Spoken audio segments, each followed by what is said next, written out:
Welcome student. काफ़ी time हो गया है टॉपिक शुरू किए हुए, बुक शुरू हुए, क्वांटम मैकेनिक्स की मैं बात करूं, लेकिन बीच में थोड़ा बिजी शेड्यूल होने के कारण हम लेक्चर को कंटिन्यू नहीं कर पाए। लेकिन आज जहाँ पे हमने उस टाइम पे छोड़ा था वहीं से हम कंटिन्यू करेंगे। जहाँ तक मेरे याद है, हेजनबर्ग प्रिंसिपल की हमने 2 एप्लीकेशन पूरी कर ली थी। थर्ड एप्लीकेशन पे आज हम आते हैं, वहीं से शुरू करेंगे। उससे पहले यदि मैं बात करूं कुछ कि आपको पता है कॉलेज लॉकडाउन दोबारा हो गया है, लेकिन कॉलेज अभी भी चालू और कॉलेज भी कोई रेगुलर नहीं लग पा रहे। इसका मतलब ये है कि आपको जो वर्चुअल मेथड है टीचिंग का, मीन्स ऑनलाइन क्लासेस की यदि हम बात करें तो उसी के साथ कंटिन्यू करना पड़ेगा। और यदि आप अभी नहीं करोगे तो भाई कोई भी गवर्नमेंट हो, कोई भी यूनिवर्सिटी हो, एग्ज़ाम तो देने पड़ेंगे बेटा। आपने देखे होंगे अभी फाइनल ईयर वालों के साथ जो हुआ, भाई कहीं सिलेबस कम हुआ, कहीं ऑनलाइन पेपर हुए, लेकिन एग्ज़ाम हुए। तो फाइनल ईयर वाले तो ये बात अपने माइंड में बैठा लें कि उनको तो एग्ज़ाम देने हैं, पेपर देने से ही उनका गुजारा होने वाला है और उसी से ही आगे उनको हेल्प मिलने वाली है। ठीक है, तो चलो अब आते हैं हमारे टॉपिक के ऊपर। इसमें हम किसकी बात करेंगे? इसमें हम फाइंड आउट करेंगे एटम। ये जो है ना, यदि हम ये बात करें या फिर इससे आगे वाला जो टॉपिक हमारा, दोनों रिलेट करते हैं। जो आपने 12th में कभी बोर मॉडल पढ़ा होगा उसके साथ रिलेट करते हैं। ठीक है, यहाँ पे हम एटम की बात करेंगे। एटम भी कौन सा लेके चलेंगे? हाइड्रोजन एटम लेके चलेंगे। और बोर मॉडल भी किसके लिए एप्लीकेबल है? केवल हाइड्रोजन एटम के लिए एप्लीकेबल है। उससे रिलेटेड हम कुछ ये रिजल्ट जो आप ब्लू जो देख रहे हो, ये हमने पहले लिख रखा है। इसमें एक size of atom A note भी आएगा, उसका भी हम यूज करने वाले हैं। यहाँ पे हमने नहीं लिखा हुआ डायमेंशन, और वो लगभग ए नोट और ए दोनों इक्वल एक डायमेंशन हमने मान ली, एक साइड मान ली, एक तरीके से आप ये बोल सकते हो, या फिर एक सेपरेशन मान ली हमने। ए की जगह आप एक्स भी लेके जा सकते हो। शायद एक बुक मैंने देखी थी, कौन सी, उसमें एक्स से भी लिखा हुआ था। कोई बात नहीं, वो आप कर सकते हो। कि यहाँ पे हम यदि अप्लाई करें तो ये वैल्यू जो है, ये प्रिंसिपल ने दे रखी है हमें, जो अनसर्टेनिटी प्रिंसिपल था हमारे पास, वहाँ से आई है। ठीक है, यहाँ से यदि हम वैल्यू निकालें, डेल पी की यदि हम वैल्यू निकालें, वो किसके इक्वल होगी भाई? एच कट बाई ए के इक्वल है हमारे पास वो वैल्यू। ठीक है, अब मोमेंटम हम बात करें तो दोनों में ही होती है। जो प्रिंसिपल हमें क्या बताता है कि जो प्रोडक्ट होता है उसी का ही तो दोनों हमें यूज करने। मोमेंटम और एक साइड हमने यही तो निकाला था, एक्स वाई जेड तीनों में हमें फाइंड आउट किया था हमने। तो P यदि हम मोमेंटम मान रहे वो किसके इक्वल? डेल पी के। डेल पी की यदि हमने वैल्यू यहाँ पे निकाली, एच बाई ए आई हमारे पास, मतलब P is equal to h cut by a, ये वैल्यू आ गई। अब यदि हम काइनेटिक एनर्जी, एक रिलेशन है 11th क्लास में आता है बल्कि, कि भाई लीनियर मोमेंटम का फॉर्मूला हमने पढ़ा है, क्या होता है? mv। काइनेटिक एनर्जी का फॉर्मूला हमने पढ़ा है, क्या है? Half mv square. ये फॉर्मूला हमने पढ़ा है। दोनों से m से मल्टीप्लाई और डिवाइड करते ही, शायद मैंने पहले भी इस क्लास के लिए बताया हो। तो हमारे पास क्या हो जाता है? ऊपर m square v square upon 2m। ये किसकी वैल्यू? यदि इस साइड हम स्क्वायर करते, p square is equal to m square, v square के इक्वल आ गया। तो यहाँ पे हम क्या लिख सकते हैं? p square by 2m। ये किसकी वैल्यू होती है हमारे पास? काइनेटिक एनर्जी और लीनियर मोमेंटम के बीच में रिलेशन है जो नीचे हमने लिख रखा है। ठीक है, एक तो ये रिजल्ट है भाई, हमने यहाँ पे यूज किया है। उसके अलावा यदि मैं बात करूँ, अब हम आगे इसमें जब हम बात करेंगे, हम टोटल एनर्जी की बात करेंगे। किसकी बात करेंगे? टोटल एनर्जी की बात करेंगे। और टोटल एनर्जी, चलो पहले यदि हम यहाँ पे काइनेटिक एनर्जी की ही दूसरी वैल्यू लिखें तो हम क्या लिख सकते हैं भाई, कि जो हमारे पास काइनेटिक एनर्जी है, पी स्क्वायर की वैल्यू हम यहाँ से देख सकते हैं। पी की वैल्यू है क्या है? H cut square upon a square. यहाँ पे 2m पहले ही है, तो 2m ए स्क्वायर। ये काइनेटिक एनर्जी की वैल्यू आई। और जब मैं यहाँ पे टोटल एनर्जी के लिए वैल्यू लिखूंगा, हेंस टोटल एनर्जी किसके इक्वल होगी भाई वो, E is equal to h cut square upon 2m a square minus e square by a. अब बात आती है कि सर ये कैसे करती है आपने, 2m ये हमने कैसे लिख दिया, ये बात आती है। तो इस पे मैं एक बार फिर आपको दोबारा 12 के साथ लिंक अप करके बताना चाहूँगा। वो क्या है भाई, यदि हम एक एटम की बात करें जिस पे हमारे पास Ze चार्ज है, Z हमारे पास क्या है, नंबर ऑफ इलेक्ट्रॉन, एक इलेक्ट्रॉन पे चार्ज इतना, टोटल चार्ज हमारे पास इतना हो गया। एक हम इलेक्ट्रॉन की बात करें, सिंगल इलेक्ट्रॉन जिस पे चार्ज कितना है, E हम चार्ज लेके चल रहे हैं, ठीक है। इनके बीच में यहाँ पे इस हिसाब से चले तो हमारे पास जो सेपरेशन है वो कितनी है, ए, ठीक है। अब यदि मैं केवल न्यूक्लियस के ऊपर, जो एटम हमारा उसका न्यूक्लियस की मैं बात करूं और उस न्यूक्लियस के ऊपर मैं पोटेंशियल की वैल्यू निकालूं, इसकी वैल्यू निकालो, पोटेंशियल की वैल्यू, तो जनरल जो फॉर्मूला है इलेक्ट्रिक पोटेंशियल का वो क्या होता है, Q बाई 4 पाई R, जो कि R की जगह हमने यहाँ पे A ले रखा है। तो इस हिसाब से चले तो V की वैल्यू क्या होगी भाई, चार्ज कितना, Ze अपॉन 4 पाई, इस हिसाब से वैल्यू R की जगह क्या आएगी हमारे पास, A। और अब दूसरा क्या लेके चलना है हमें, इलेक्ट्रॉन लेके चल रहे हैं। एक इलेक्ट्रॉन पे चार्ज कितना है, -E, तो कितना हो गया भाई, यहाँ पे मल्टीप्लाई करवाएंगे -E से। अब इन दोनों के बीच में जो पोटेंशियल है उसकी वैल्यू, जो वर्क डन करना पड़ेगा इसको इधर लेके जाने के लिए, एक तरीके से मैं उसकी वैल्यू फाइंड आउट कर रहा हूँ, क्योंकि वो किसके इक्वल होगी, पोटेंशियल का फॉर्मूला वर्क डन इनटू में चार्ज भी तो होता है, इन दोनों की मल्टीप्लाई -Ze² 4 पाई, ठीक है। अब यहाँ पे जब हम वैल्यू फाइंड आउट कर रहे हैं, एक तो हाइड्रोजन एटम की बात कर रहे हैं जिसके लिए Z की वैल्यू, एटॉमिक नंबर किसका कितना होता है उसका 1, मतलब Z की वैल्यू कितनी होगी उसके लिए 1। इस वैल्यू को हम न्यूमेरिकली यूज करते हैं, यहाँ पे हम इसको नेग्लेक्ट कर रहे हैं, मतलब वैल्यू कितनी आई है भाई हमारे पास -E² by A, potential energy की वैल्यू है। एक तरीके से समझ में आया कि ये वैल्यू हमने डायरेक्ट कहाँ से लिख दी, तो ये वैल्यू यहाँ से आई। मेन इसको समझाने का मतलब यही था कि आपको पता लगे कि जो हमने बीच में ये वैल्यू यूज की ये हमने कहाँ से लिखी। तो ये वैल्यू भाई, ये काइनेटिक एनर्जी की वैल्यू है, ये पोटेंशियल की वैल्यू है, ये टोटल एनर्जी हमारे पास आई है इसके अंदर, ठीक है। तो इसको आप यदि किसी को ना समझ में आए वो लिख सकता है, अदरवाइज मैंने आपको बता दिया है कि ये वैल्यू भाई हमने डायरेक्ट यहाँ से यूज की। तो टोटल एनर्जी हो गया हमारे पास काइनेटिक प्लस पोटेंशियल, ये हमारे पास इक्वेशन नंबर 2, ठीक है। अब यदि हम बात करें इसके अंदर कि भाई जो टोटल एनर्जी हमारे पास वो ग्राउंड स्टेट में मिनिमम होती है, कोई भी एटम हो उसके अंदर यदि ग्राउंड स्टेट की हम एनर्जी की बात करें तो वो सबसे कम होगी। अब ग्राउंड, यहाँ पे मैथमेटिकल और आपको फिजिक्स और मैथ दोनों एक साथ कैसे यूज करने हैं वो देखते हुए चलना है। अब उसके हिसाब से यदि मैं बात करूं तो भाई हम यहाँ पे बात कर रहे थे कि जो वैल्यू है हमारी वो हमें मैथ और फिजिक्स दोनों कंबाइन करते हुए याद रखनी है। क्या, सिंस लिख देता हूं साथ साथ थोड़ा, the value of energy is minimum in ground state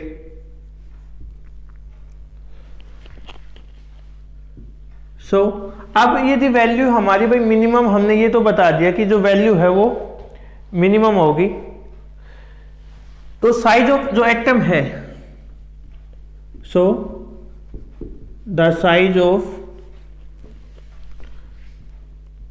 atom correspond to that value of A। A क्या है, जो शुरू में हम A मान के चल रहे हैं ना भाई, उसकी बात कर रहे हैं। for which E is minimum, that is, अब यहाँ पे जो मैथ वाला है वो फॉर्मूला हमने अप्लाई किया है कि ई को चेंज कर रहे हैं ए के रेस्पेक्ट में, तो ये वैल्यू हमारी मिनिमम का मतलब कितनी होनी चाहिए भाई, यहाँ पे 0 होनी चाहिए। एक आपको याद हो कि यदि हम इसको डबल डेरिवेटिव निकालते हैं, ये भी हम शायद 12th मैथ के पोर्शन में हम पढ़ते हैं कि यदि हम 2 बार डिफ्रेंसिएशन किया है तो हम सेकंड डेरिवेटिव में चेक करते हैं कि वो चेंज हो कि पॉजिटिव आ रहा है या नेगेटिव आ रहा है, जिसके हिसाब से हम मिनिमम और मैक्सिमम ड्रॉ करते हैं। एप्लीकेशन ऑफ डेरिवेटिव जो चैप्टर हमारे पास 12th क्लास में, उसके अंदर बेटा हम इसको पढ़ते हैं। तो ये वैल्यू है, और ये कब है भैया, जब हमारे पास when a is equal to a naught, ये क्या है, साइज ऑफ एटम की हम बात कर रहे हैं, ठीक है। अब हमें क्या करना है भाई, जो इक्वेशन सेकंड आई हमारे पास, उसको हमने डिफरेंशिएट करवाना है ए के रेस्पेक्ट में, ठीक है। ये हमारे पास इक्वेशन नंबर 3 है, ठीक है। तो अब हमें ये वैल्यू फाइंड आउट करनी है, D E by D A, ये इसको हम डिफरेंशिएशन करवाएंगे। ये देखिए D E by D A की यदि मैं वैल्यू निकालूं, तो पहले तो मैं लिख देता हूं एक बार, वैल्यू आएगी क्या, -2h cut square upon 2m a cube plus e square by A square. ये भाई हमारे पास इसके डिफरेंशिएशन जब हम करेंगे तो ये वैल्यू हमारे पास आएगी।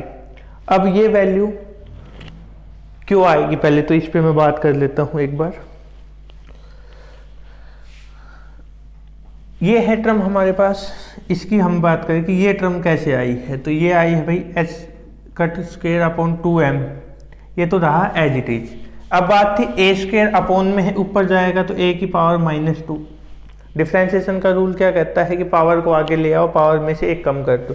इसको हम आगे लेके गए तो -2h cut square upon 2m, power 2 थी, इसमें से एक कम किया तो पावर -3, नीचे लेके आएंगे तो 2h cut square upon 2m a cube. ये हुआ इसका डिफरेंशिएशन। अब हम बात करते हैं भाई इसकी, ये माइनस था प्लस हो गया, a था a स्क्वायर हुआ। ये कैसे हुआ, सेम यही फॉर्मूला हमने अप्लाई किया है कि e स्क्वायर था, इसको एज इट इज a के रेस्पेक्ट में करें तो a पे ध्यान में रखना है, a की पावर -1, माइनस आ गया है तो एक माइनस पहले था, ये माइनस जाके प्लस कर देगा, पावर में से एक कम करेंगे पावर -2, तो e स्क्वायर a की पावर -2 नीचे आएगी तो पावर +2 हो जाएगी।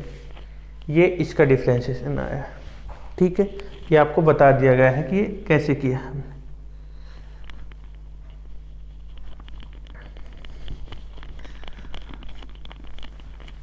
तो ये वैल्यू आई है भाई हमारे पास। अब हम क्या कर सकते हैं, इसको यूज कर सकते हैं, इस इक्वेशन को यूज कर सकते हैं इसके अंदर, जिससे हमें क्या होगा, इसको इक्वल टू में 0 रख के वैल्यू फाइंड आउट कर सकते हैं। Using equation 3 we get -2h cut square upon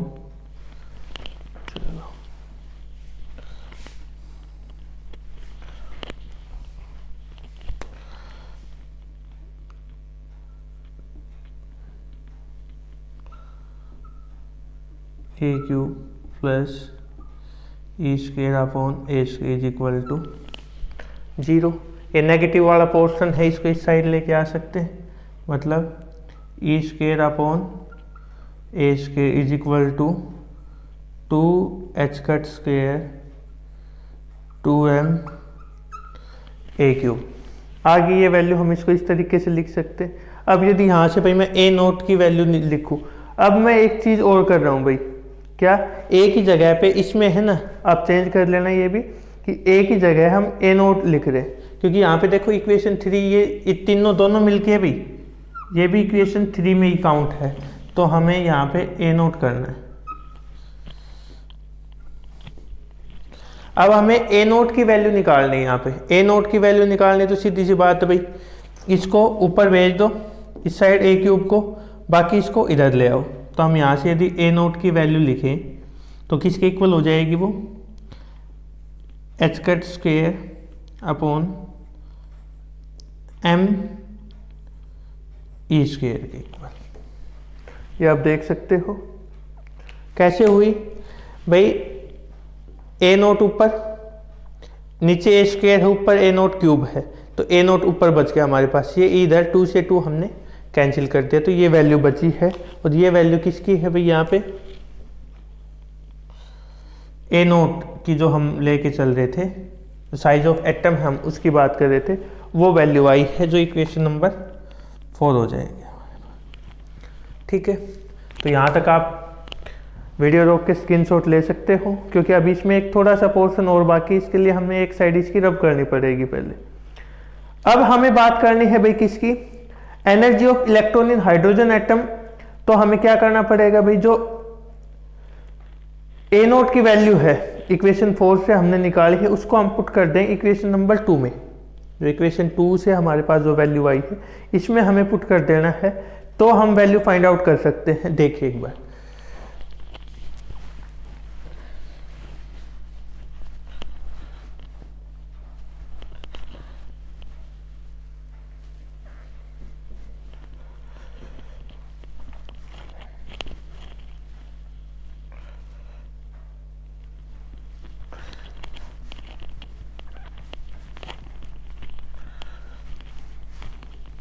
video की लेंथ को कम करने के लिए और खुद की हैंडराइटिंग को सुधारने के लिए कुछ पोर्शन पहले लिख दिया जाता है। अब यदि हम बात करें to find out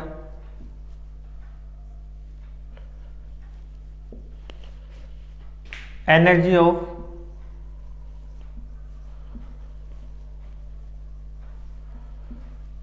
hydrogen atom,